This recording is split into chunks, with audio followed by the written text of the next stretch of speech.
السلام علیکم دوستو، ہانگ کانگ جو کہ ایک نہایت ترقی یافتہ ملک ہے، یہ ملک اسپیشل ایکٹ کے ذریعے چائنا سے کنٹرول ہوتا ہے۔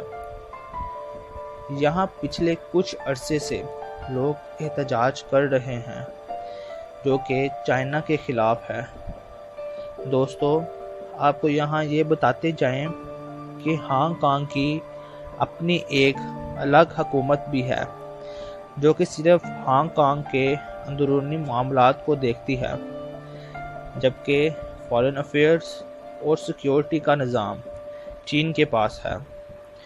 دوستو، ہانگ کانگ کے اندرونی معاملات میں چین کا بہت کم عمل دخل ہے، جس کی وجہ سے اس کا اسپیشل ایڈمنسٹریٹو ایکٹ ہے جو کہ تب وجود میں آیا جب 30 جون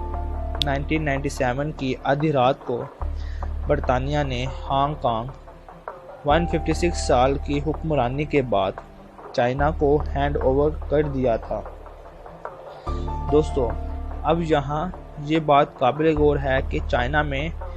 ڈکٹیٹر کی طرح کی حکومت چلتی ہے،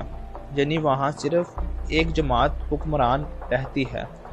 اور وہاں کی عوام کو حکومت کے خلاف یا حکومت کی کسی پالیسی کے خلاف بولنے کی اجازت نہیں ہوتی، اور اگر کوئی شخص ایسا کرے تو اسے جیل کی ہوا کھانی پڑتی ہے۔ دوستو، اب ہانگ کانگ کے لوگ چین کے انڈر آتے ہیں، لیکن ان کی الگ حکومت بھی ہوتی ہے، اسی لیے ہانگ کانگ کے لوگ چین کی ڈکٹیٹر حکومت کے خلاف وقت بر وقت بولتے رہتے ہیں، جس سے چائنا کو بغاوت کا خطرہ رہتا ہے۔ اب چین ڈائریکٹ اس شخص کو ہانگ کانگ سے گرفتار تو نہیں کر سکتا۔ اس مشکل کو دور کرنے کے لیے اور ہانگ کانگ سے کسی بھی شخص کو گرفتار کر کے چین منتقل کرنے کا ایک بل پاس ہوا ہے، اور اسی بل کی وجہ سے ہانگ کانگ کے لوگ سوچتے ہیں کہ ان کی آزادی چھن جائے گی اور چین جسے چاہے گا گرفتار کر لے گا۔ دوستو، کچھ ممالک اس احتجاج کی وجہ یہ بل مانتے ہیں، جبکہ چین کی حکومت یہ الزام لگاتی ہے کہ چین کی معاشی ترقی روکنے اور چین کو نقصان پہنچانے کے لیے چین کے دشمن اس بل کی آڑ میں اپنے مقاصد پورے کرنے کے لیے یہ احتجاج کروا رہے ہیں۔ دوستو، اب چین کا خیال ہے کہ اگر وہ یہ بل واپس لے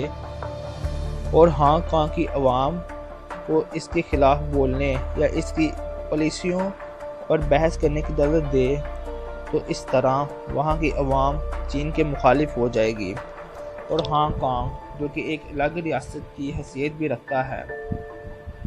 وہاں آزادی کی مانگ بڑھنے لگے گی۔ اسی لیے چین پولیس اور فوج کا استعمال کر کے یہ احتجاج روکنا چاہتا ہے۔ السلام